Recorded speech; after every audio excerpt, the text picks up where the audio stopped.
আল্লাহ পাক বলতেছেন, তোমরা কল্যাণকর কাজ এবং তাকওয়ার ভিত্তিতে প্রতিষ্ঠিত কাজগুলোর জন্য একে অপরকে সহযোগিতা করো, সাহায্য করো। ওয়ালা তাআওয়ানু আলাল ইসমি ওয়াল উদওয়ান।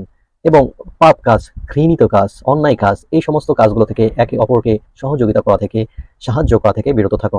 সম্মানিত ভাইরা, আমরা যে সমস্ত সোশ্যাল মিডিয়ায় পোস্টগুলো লাইক, কমেন্ট, শেয়ার করছি, আসলে এই সমস্ত পোস্টগুলি থেকে আহ, আমাদের জাতির জন্য অথবা নিজেদের জন্য কোনো উপকার নিহিত আছে কিনা, এই সমস্ত পোস্টগুলো অশ্লীল, খারাপ পোস্ট কিনা, আমরা যে সমস্ত পোস্ট লাইক, কমেন্ট করছি, এই সমস্ত পোস্ট লাইক, কমেন্ট, শেয়ারের মাধ্যমে জাতি উপকৃত হচ্ছে নাকি জাতি গুনাহের মধ্যে লিপ্ত হচ্ছে, এই বিষয়টা আমাদের অবশ্যই অবশ্যই মাথায় রাখতে হবে।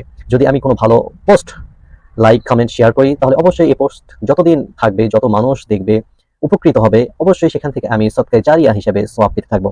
পক্ষান্তরে যদি কোনো পোস্ট, খারাপ পোস্ট আমি লাইক, কমেন্ট অথবা শেয়ার করি, যত মানুষ এই পোস্টগুলো দেখবে, যত মানুষের সামনে এই খারাপ পোস্টগুলো আসবে, ওই মানুষ, যতগুলো মানুষের গুনাহ হবে, এই গুনাহের একটা পার্সেন্টেজ আমার আমল নামায় চলে আসবে।